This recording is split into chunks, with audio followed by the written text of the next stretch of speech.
Oi gente, tudo bem com vocês? Vamos começar mais uma aula de literatura aqui no nosso canal.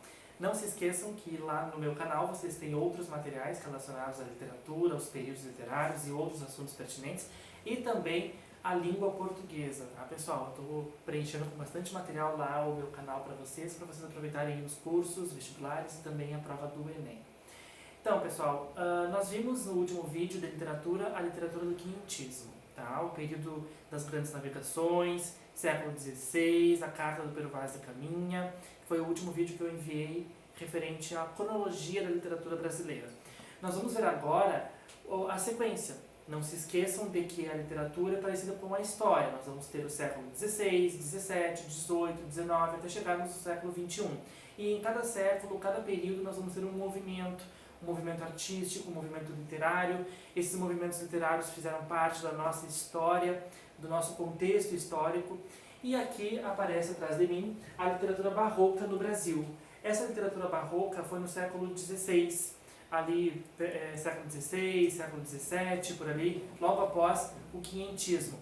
Ainda é dentro do período da era colonial, período esse em que o Brasil viveu sob o domínio da coroa portuguesa. Portanto, nós tivemos todas as produções literárias, todas as produções que eram feitas aqui no nosso país foram enviadas para Portugal. E o Barroco ele se desenvolveu em Salvador, no estado da Bahia, que era o centro comercial e econômico da época aqui no Brasil, no século XVII. Ele começa em 1601 e vai até 1768. Então nós vamos ter aí a cidade de Salvador como foco, como centro econômico e social aqui no nosso país.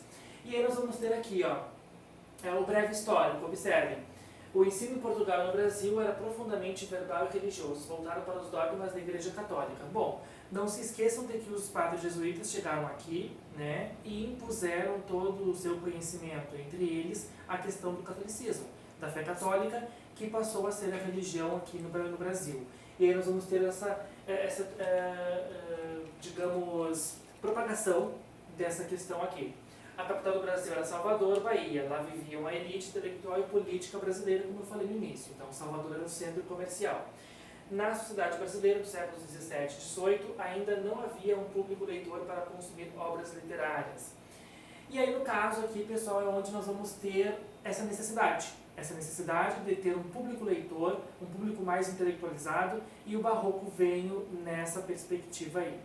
Só que, claro, aqui nesse vídeo eu vou mostrar para vocês uma introdução ao Barroco. Depois, mais adiante, vem os autores, vem também a questão das características principais, que é o que aparece aqui na sequência, e também outros elementos necessários, porque a poesia barroca ela se desenvolveu também em outros países. Né? E por se desenvolver em outros países, principalmente em Portugal, que depois veio para o Brasil, muita influência lá da Europa acabou chegando aqui no nosso país e também fez com que muitos autores entrassem em conflito. Aparece muita coisa também em relação à religião, à igreja, teocentrismo, antropocentrismo, que essa antítese, que é uma figura de linguagem muito comum nas poesias barrocas, é o que vai ser o nosso norte aqui no conteúdo.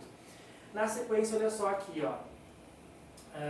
vamos passar aqui o material, as características, como eu disse para vocês. Aqui aparece cultismo, tá, gente? Aqui são algumas das tendências do Barroco. O cultismo e o conceptismo. O cultismo era chamado também de gomborismo porque foi inspirado no poeta Luís de Góngora, um poeta espanhol.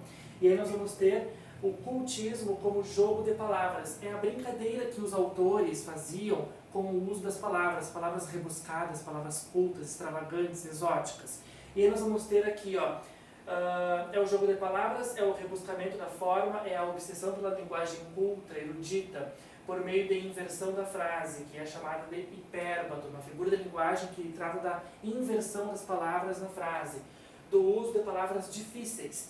Era bem comum, principalmente por Gregório de Matos, que é um dos autores que vai ser conteúdo para o próximo vídeo. É o abuso no emprego de figuras de linguagem, especialmente essas três aqui, pessoal. E dessas três, a antítese é a principal. Tá? E aqui aparece o principal cultista no Barroco mundial, como eu falei no início, né, o poeta espanhol Luís de Góngora, e esse Luís de Góngora influenciou o nosso poeta brasileiro Gregório de Matos. Na sequência, o próximo aqui, o conceptismo. Já que o cultismo é um jogo de palavras, que o autor brinca com as palavras ali, O conceptismo lembra concepção, raciocínio lógico, ideia. Então a concepção é o jogo de ideias, tá? É o aspecto construtivo do barroco voltado para o jogo das ideias e dos conceitos. Então lembre-se, conceptismo, concepção, conceito, lógica, ideia, raciocínio, são esses sinônimos que vocês têm que saber. E aí nós vamos ter aqui, ó, as associações inesperadas, raciocínio lógico, racionalista, tudo isso vocês podem fazer como associação. Nós vamos ter aqui o Francisco de Quevedo, que também foi um autor espanhol e influenciou no Brasil o nosso segundo autor, que é o padre Antônio Vieira. Gregório de Matos e Antônio Vieira são os dois principais representantes do barroco no Brasil, que isso fica como assunto, né, que eu vou desenvolver melhor com vocês no próximo. E aqui, para encerrar, gente, eu só queria comentar uma coisinha com vocês. O barroco foi um período de muito conflito, né? No caso, vida versus morte, corpo versus alma, as oposições da vida, as antíteses da vida. E a primeira delas que se impôs nessa época foi aqui, ó, teocentrismo, Deus o centro do universo, e antropocentrismo como o homem o centro do universo. Então, homem, Deus, o rebuscamento da arte barroca é reflexo do dilema em que vivia o homem do seiscentismo. Seiscentismo porque faz uma referência aos anos de 1600, que é o mesmo barroco. Daí as preferências por temas opostos, espírito e matéria, perdão e pecado, bem e mal, céu e inferno. Tudo isso aqui, gente, é o norte que nós temos que ter para os estudos do movimento do barroco no Brasil. Ok, pessoal? Até a próxima aula. Qualquer dúvida, podem mandar um e-mail, um comentário. Até a próxima.